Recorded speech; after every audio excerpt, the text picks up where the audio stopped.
Element 1. Workplace Hazards and Risk Control. 1. Outline the welfare facilities that should be provided in the building. Drinking water, access to wholesome drinking water. If non-potable water is also available, then supplies should be clearly labeled to distinguish between the two. Sanitary conveniences, access to a sufficient number of sanitary conveniences, WCs, for the number of workers present with separate facilities for men and women. They should be protected from the weather and adequately clean, lit and ventilated. Special provision should be made for the disabled. Washing facilities, access to suitable washing facilities by sanitary conveniences, changing facilities and as required in work areas.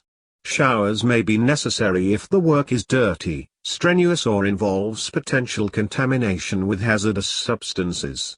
Washing facilities should have hot and cold, or warm, running water, soap and towels, or other means of drying. Changing rooms, suitable changing facilities if workers have to change into special workwear and this involves significant undressing. These should be adequately lit, clean and ventilated, with separate facilities for men and women. Accommodation for clothing, lockers or other storage facilities where workers have to change for work so that their personal clothing can be kept clean and secure. Separate storage for dirty work clothing may be necessary to prevent cross-contamination. Resting and eating facilities, access to suitable rest areas where workers can take a break from work. Such areas should have sufficient seating and be away from hazardous work areas, allowing workers to remove PPE and relax. Eating facilities should be provided so that food can be eaten in a hygienic environment. If hot food is not provided at work, then basic facilities might be provided so workers can make their own hot drinks and food. 2. Identify prevention strategies an organization could consider to reduce the risk of violence towards workers. 8. Collecting and analyzing incident reports. Interviewing staff formally or informally. Staff surveys. Zero tolerance policy and prosecution of offenders. Security staff. CCTV cameras. Security doors between public areas and staff areas. Minimize queues and waiting times. Clear announcements about waiting times.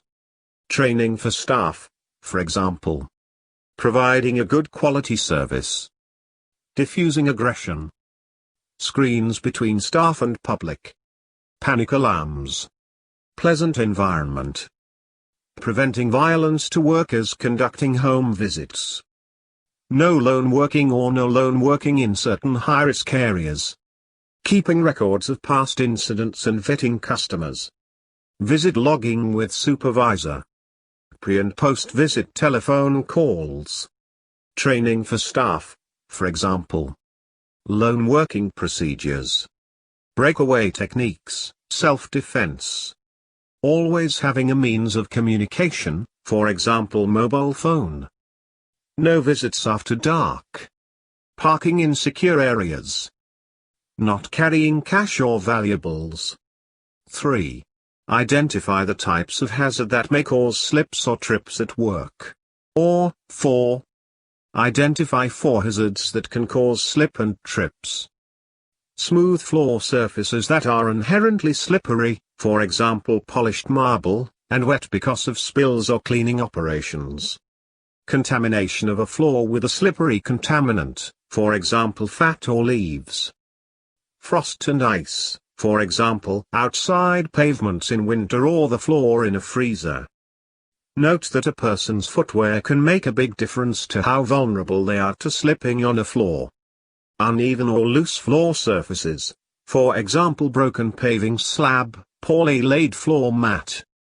Trailing cables, for example the flex of a vacuum cleaner. Objects on the floor, for example a bag left on the floor. 2. Outline how slips and trip hazards in the workplace might be controlled. Page number 110, 4. Slip resistance surface. All floor surfaces where people may walk should be designed to ensure an appropriate level of slip resistance. For example, by applying a non-slip resin to an existing floor. Spillage control and drainage. Floors and pedestrian routes should be designed and constructed to withstand foreseeable spillages. Such spillages might simply be of water, for example drinks, but in other instances might be of oil, fuels, for example diesel.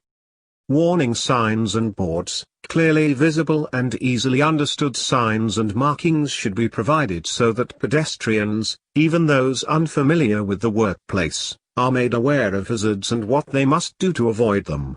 Signs should conform to relevant standards. 3. Outline 3 control measures to segregate pedestrians and vehicles in the workplace. 3. Vehicle-free zones. It may be possible to eliminate the hazard by creating pedestrian-only areas. Pedestrian-free zones. Since pedestrians are usually the group at greatest risk during vehicle maneuvering operations, it may be possible to eliminate them from certain parts of the workplace. Vehicle traffic route layout. Good design of roads and routes can be used to keep vehicles at a distance from pedestrian walkways and other vehicles. One-way systems are an effective method of reducing the risk of vehicle collisions. 4. Outline. Identify the main hazards that may be present during the demolition of a building. Page 117, 8. Premature collapse of structures. Work at height. Plant and machinery. Contact with live overheads. Contact with buried services. Asbestos. Dust. Movement of vehicles. Explosives. Noise and vibration. Hazardous substances from previous use of the building. Biological hazards from vermin or stagnant water. Sharp objects, including glass and nails from the demolition, or syringes left by trespassers. Manual handling. 5. A 3-meter deep trench has to be dug across a car park. Identify hazards associated with the work. 10. Contact with underground services. Collapse of the excavation's sides. Materials falling onto people working in the excavation. People and vehicles falling into the excavation. People being struck by plant. Flooding. Soil collapse. Improper access and egress. Fumes. 2. Outline control measures that could be implemented to reduce the risk. Page 134, 10. Battering. The sides of the excavation can be sloped back, battered, at an angle that is sufficiently shallow that the soil will not slip. Shoring. The sides of the excavation can be supported, shored, with metal or timber that is fixed in place inside the excavation. Trench box. The sides of the excavation can be temporarily supported by a metal box that can be lifted into the excavation and moved along to give a protected work area. Barriers should consist of guardrails, as for a scaffold work platform, to prevent people falling in, and toe boards to prevent objects being kicked down into the excavation. Good lighting, both within the excavation and at the edges, and signage should be provided. Long excavations should be provided with crossing points, bridges, that should be similarly guarded in with barriers and toe boards. Access to the excavation should be achieved by properly positioned and secured ladders.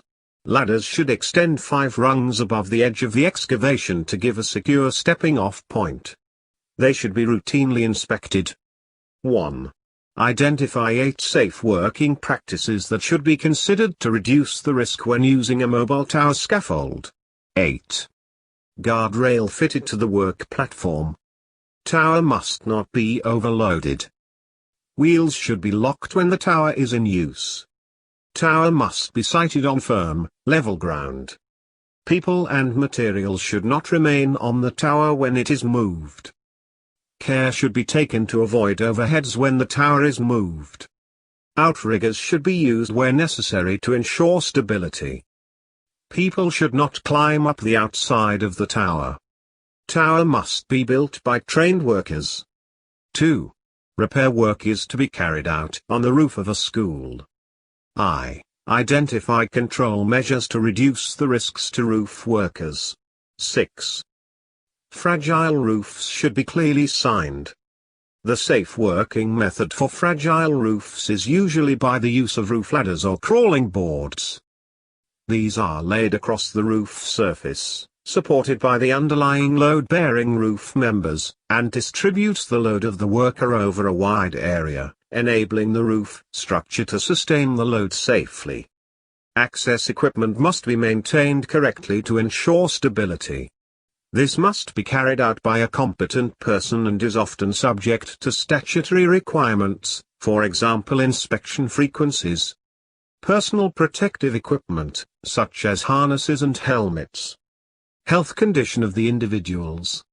2. Identify 2 control measures to reduce the risks to other persons. 2.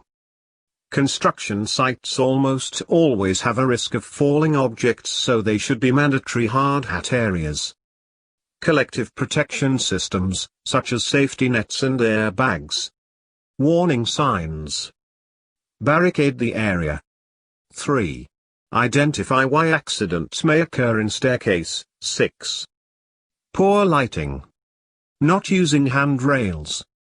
Not following rules, e.g. running. Improper footwear. Spillages.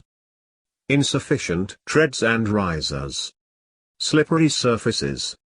11. Identify the factors to consider when assessing the adequacy of lighting within an open-plan office. Page number 12. Natural light should be used in preference to artificial light. Light levels should be adjusted to suit the level of detail required and the visual acuity of the workers. Local lighting, such as spotlights positioned above machinery, might be required to give higher levels of light on critical areas. Lighting must be arranged to avoid reflections and glare that might dazzle or temporarily disable. Lighting must be arranged to avoid the creation of shadows that might obscure areas and create risk. Flickering should be avoided to prevent nuisance and in particular the stroboscope effect. Lighting must be suitable for the environment, for example intrinsically safe lighting used in a flammable atmosphere. 12. List 8 design features or safe practices intended to reduce the risk of accidents on staircases used as internal pedestrian route within work premises. Adequate width. Provision of handrails. Dimensions of treads and risers. Provision of landings. Provisions for disabled persons. Possibility of using a lift as an alternative. Avoid the need to carry large or heavy items up or down stairs. Appropriate footwear, low heels. Provision of non-slip surfaces. 13. Identify the safe working practices for the use of a mobile elevating work platform, MEWP, or a scissor lift. In the test book page No:130. Vehicle sited on firm, stable ground. Sufficient clearance from obstructions and overheads when operating. Barriers around MEWPs to prevent it being struck by vehicles or mobile plant. Barriers also act to keep people out from underneath the cradle. Guardrails incorporated into the cradle. Safety harnesses worn as an additional backup. Controls of the MEWP should be inside the cradle so that the person actually working at height has some control. Not driven with the cradle raised unless specifically designed to do so. Must not be overloaded. Must be inspected as an item of lifting equipment designed to carry people. Use restricted to trained, authorized staff only. 14. An independent tied scaffold is to be erected on a building in a busy town center location. A. Outline the precautions that should be taken in order to reduce the risk of injury to members of the public during erection and use of the scaffold.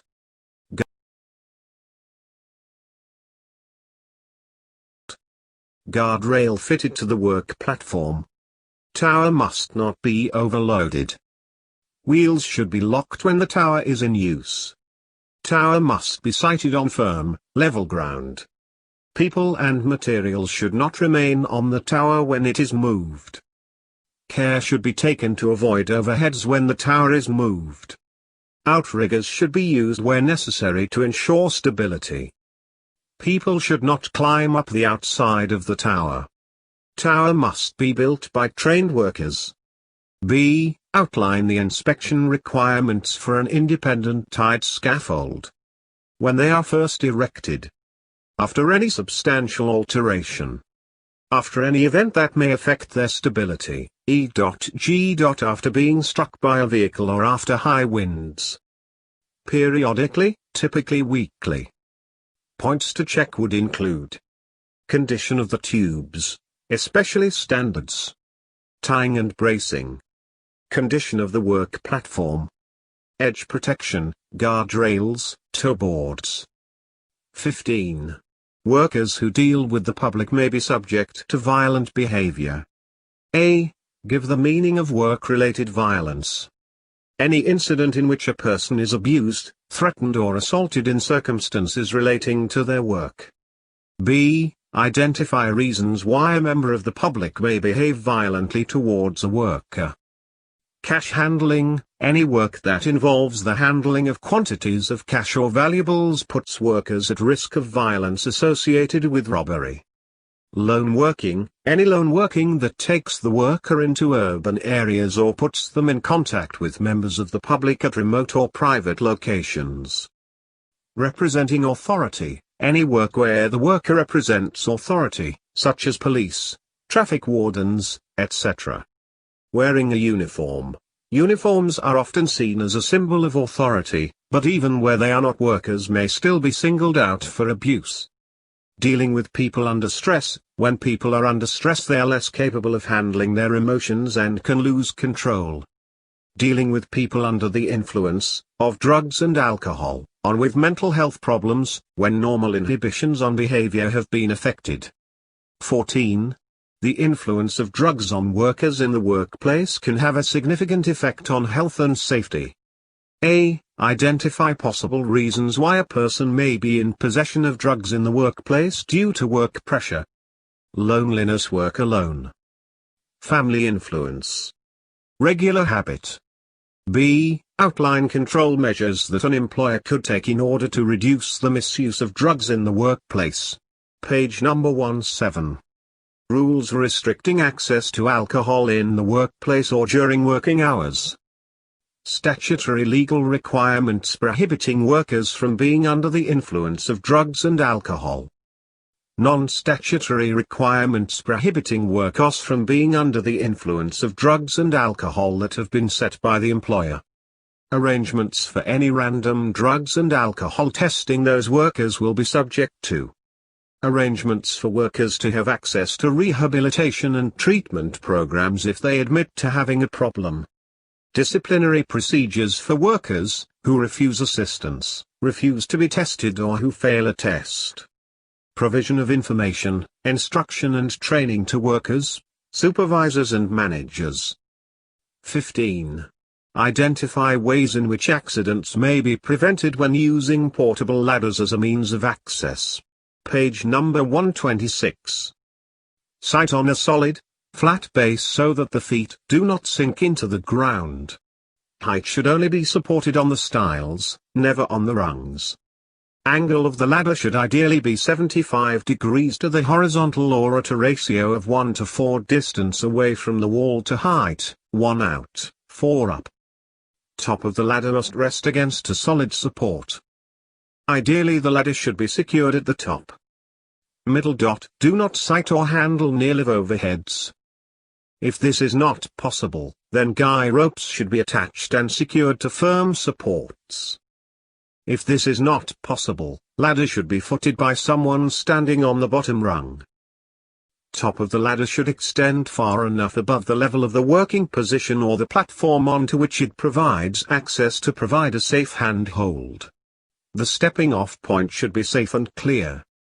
Only one person should climb on the ladder at any one time.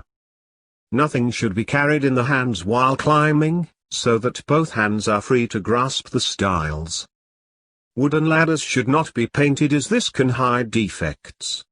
18a. Identify the issues that should be considered to help ensure that a new item of work equipment is suitable for use. 5. Tools and parts are only used for their intended purpose, within their design specification. For example, the maximum speed of a cutting disc should not be exceeded, and in an environment that they are suitable for. Necessary guards and safety devices are always used, for example the self-adjusting guard fitted to a portable circular saw. Necessary personal protective equipment is always used, for example eye protection when using a chainsaw. Trailing power cables or pipes are carefully positioned so that they do not present a trip hazard and will not be damaged by the tool or passing vehicles, etc. Make sure third-party certificate is available to ensure the fitness of the equipment. If required, ensure all personnel are moved away from the equipment before being used. B. Identify measures that could be taken to help ensure that an item of work equipment remains in a suitable condition. 3. Regular maintenance. Do not overload the machine during its work process. Only trained personnel to work on the machine. Never use the equipment for those jobs which are not designed for it. 19. Outline factors to be considered when undertaking an assessment of health risks from a hazardous substance to be used in the workplace. 8.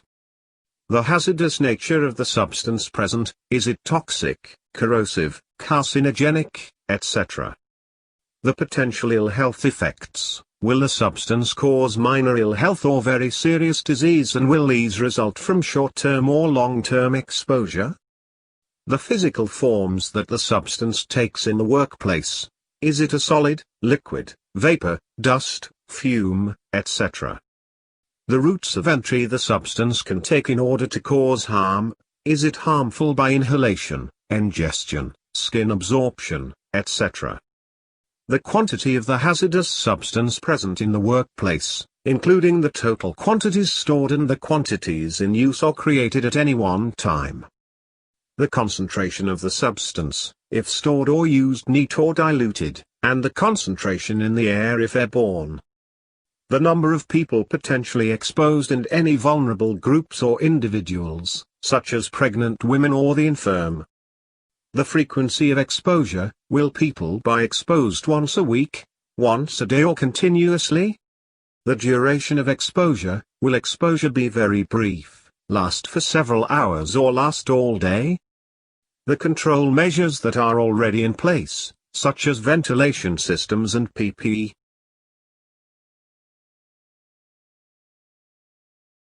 20. During redecoration work, temporary access is to be provided for office workers through an external storage area where vehicles are operating.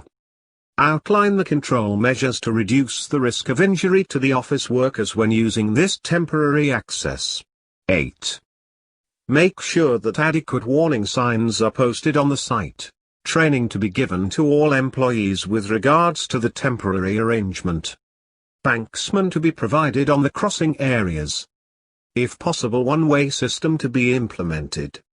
During night time, ensure that adequate lighting arrangements are provided for clear visibility to operators as well as pedestrians. Reduce the speed limit during these time to ensure more safe. Provision of high visibility jackets to all pedestrians. On all crossings, special marking to be provided for crossing the road. Provision of a physical barrier to separate the pedestrians and vehicles to be done.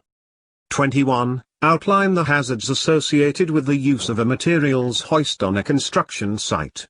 8. Falling objects, such as the load falling from the hoist, or the hoist itself falling due to structural failure. Being struck by the load during a lifting operation. Becoming entangled in moving parts. Falls from height, from a landing level or from the platform of the lift itself. Being struck by landing levels, parts of any enclosure or other projections while riding on the platform of the lift. Element 2, Transport Hazards and Risk Control. 1. Identify measures to reduce the risk to pedestrians and vehicles in the workplace. 5. As part of the risk assessment, transport hazards must be identified and assessed. The provision of designated safe crossing points and refuges. Fitting vehicles with audible or visual alarms, for example, to give warning of a reversing operation. The use of a banksman to ensure safe vehicle movement in areas where pedestrians are likely to be present. Ensuring a good standard of visibility by the provision of mirrors, transparent doors and CCTV. The introduction of a speed restriction on vehicles, the use of trained and authorized drivers particularly for forklift trucks. The provision and use of high-visibility personal protective equipment. Provision of a good standard of lighting which avoids the possibility of glare. 2. Identify precautions that should be taken when leaving a forklift truck unattended. Page no: 246. The first one relates to leaving the forklift truck on a firm level surface. Park in a designated area, to ensure that it cannot roll away. The truck must not be left in a position where it could obstruct the emergency exits, walkways or fire points, and must be parked away from other vehicles. The truck should be left with the mast tilted slightly forward and forks resting on the floor to make sure that it is stable and not likely to overturn. The truck must not be left until the brake has been applied and the power switched off. Park away from other vehicles on a firm, level surface. Where a start key is used, the key must be removed and returned it to a responsible person, as appropriate. A. Outlined why a vehicle may not be able to stop effectively. 4. Lack of proper, adequate braking system. Overspeeding. Loss of control of the vehicle. Incompetent driver, operator. Lack of proper maintenance of the vehicle. Chance of oil spillage on the road, slippery surface. B. Outline activities associated with vehicles when they are not moving that could result in risk of injury. 4. In test book go to page 22. Loading, e.g. when doing manual handling jobs like loading crates from a truck. Unloading, e.g. when unloading crates from a truck. Securing, when workers climb onto the vehicle in order to secure load can lead to fall hazard. Coupling, when vehicles are attached to other towed equipment there is a potential of collision and crushing.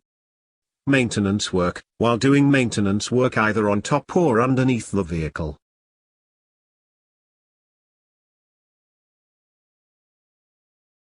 Four. Outline the precautions that might be needed to ensure the safety of pedestrians in vehicle maneuvering areas. 8. Segregated systems for vehicular and pedestrian traffic. Appropriate road markings. Maintaining good visibility, mirrors, provision of lightings etc. Audible warnings for vehicles. The drawing up and enforcement of site rules. The provision of refuges. The wearing of high-visibility clothing. A good standard of housekeeping. Training for, and supervision of, all concerned. 5. Outline the means by which the risk of accidents from reversing vehicles within a workplace can be reduced. Page number 248. Avoidance of reversing by implementing one-way traffic systems. Segregation of pedestrians and vehicles or the provision of refuges. Good vehicle selection so that drivers have adequate visibility. Provision of audible reversing alarms and flashing beacons. Provision of mirrors at blind spots to see approaching pedestrians. Use of high visibility clothing. Ensuring that the area is well lit. Provision of banksmen. Training for drivers and pedestrians working in the area. 5. Forklift trucks are operating in a busy workplace. Identify suitable control measures to reduce the risk of collision with workers. Suitable for their intended use. Suitable for the environment and conditions in which they are used. Maintained in safe working order. Only driven by suitably trained, qualified staff. inspected routinely before use. Provision of audible reversing alarms and flashing beacons. Provision of mirrors at blind spots to see approaching pedestrians. 6. A. Identify reasons why a vehicle may not be able to stop effectively. No braking system. Overspeeding. Improper maintenance of brake system. Loss of control. B. Outline activities associated with vehicles when they are not moving that could result in risk of injury. Page no: 22. Loading. Both manual and mechanical loading of vehicles can create risk. For example, the manual handling risk associated with lifting crates into the back of a lorry, or the risk of collision when loading a flatbed lorry using a forklift truck. Unloading. Both manual and mechanical unloading can create risk. For example, tipping operations can result in the vehicle overturning or people being struck by the material being tipped. Securing. When workers have to climb onto a vehicle in order to secure a load. For example, a driver might have to climb onto the top of a lorry to sheet over the load to prevent it blowing out when moving at speed, or climb onto the top of a road tanker to close hatches. Both of these operations involve work at height. Coupling. When vehicles are attached to trailers or other towed equipment, there is potential for collision and crushing.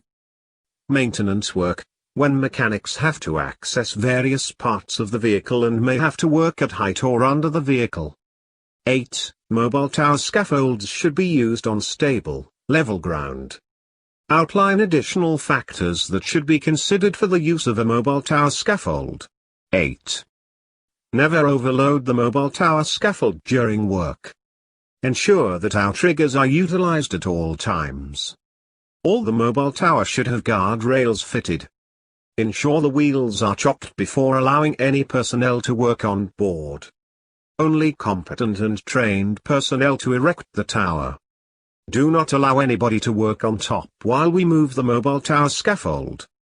Never work under overhead lines. Climbing through outside should not be permitted. 9. A new vehicle route is to be provided into the goods delivery area of workplace. Outline features of the vehicle route that could reduce the risk of pedestrians being injured by vehicles. 8. Vehicle traffic route layout. Good design of roads and routes can be used to keep vehicles at a distance from pedestrian walkways and other vehicles. One-way systems are an effective method of reducing the risk of vehicle collisions. Segregation of vehicles and pedestrians. Wherever possible, pedestrians should be provided with a separate walkway. It may be necessary to barrier this route to provide additional physical protection. In some situations, such as in loading bays, safe havens should be provided that pedestrians can retreat into during vehicle movements. Where barriers cannot be used, segregation might be achieved by marking pedestrian walkways on the floor. Separate site and building entrances should be provided for vehicles and pedestrians so that they are not forced into close proximity at these bottlenecks. Speed limits should be set for traffic routes and then clearly indicated by signage, and enforced. Traffic calming measures such as speed bumps might be used where experience shows there is a problem with vehicles speeding. Banksmen may be used to ensure that vehicle maneuvers in the vicinity of pedestrians are carried out safely. Crossing points may be implemented to allow pedestrians to cross traffic routes safely. Good visibility is essential, so that drivers have unobstructed views from their vehicles. Blind spots should be eliminated by careful traffic route design. Where this is not possible, aids such as mirrors, CCTV and transparent doors should be provided. Good standards of lighting should be present on traffic routes. Appropriate signage should be used to alert vehicle drivers to hazards on their route, such as lower overheads. Whilst barriers can protect pedestrians from vehicles, they can also be used to protect structures which might be at risk of damage or collapse in the event of a collision. For example, in a warehouse, racking may be protected with barriers at vulnerable locations. The surface of the traffic route must be suitable for the vehicles using it, with attention paid to its strengths and stability. Grip characteristics and drainage.